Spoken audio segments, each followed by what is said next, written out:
یہ تو میرا خیال جو عدالتوں کا سسٹم ہے یہ تو ان کا انگریزوں کا اور تب سے چلا آ رہا ہے. شاید بائبل پہ وہ ہاتھ رکھواتے تھے پہلے، ایک وہ ایک ہندوستان کے اندر رسم بھی ہے، رسم گیتا بھی. کے اوپر ہاتھ جی رکھواتے جی، ہیں. یہ میرا خیال مذہبی کتابوں کے اوپر صرف مذہب کا حیا دلانے کے لیے یہ کروایا جاتا ہے. لیکن ایک مسلمان جو ہے سعید صاحب، تو اس کا ایک نظریہ صحیح ہونا چاہیے. ایک مسلمان جو ہے وہ اس کو اتنا زیادہ اس کو اہمیت دیتا ہے کہ میں نے ایک واقعہ سنا کہ ایک آدمی نے کہہ دیا کہ اگر یہ اس کے اوپر قرآن کے اوپر ہاتھ رکھ کے کہہ دے کہ یہ مکان میرا ہے اور میں نے اس کو اس کا حصہ دے دیا ہے، تو ایسا بھی منظر دیکھا کہ اس نے قرآن کے اوپر ہاتھ رکھ کے کہہ دیا، حالانکہ حقیقت کے بالکل خلاف تھا، لیکن اس نے کہہ دیا جی کہ یہ میں نے معاملہ کر لیا ہے. یعنی کہ یہ معاملات ہمارے معاشرے کے اندر رائج ہیں.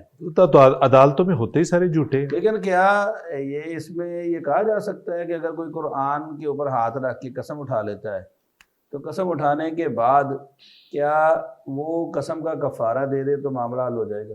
نہیں شیخ صاحب، جھوٹی قسم کا تو کفارہ نہیں ہوتا.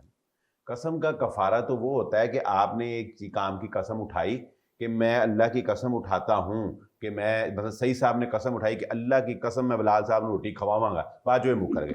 پھر یہ ہے یہ تو کفارہ ہی ہے، یہ تو ویسے ہی کفارہ ہو جانا.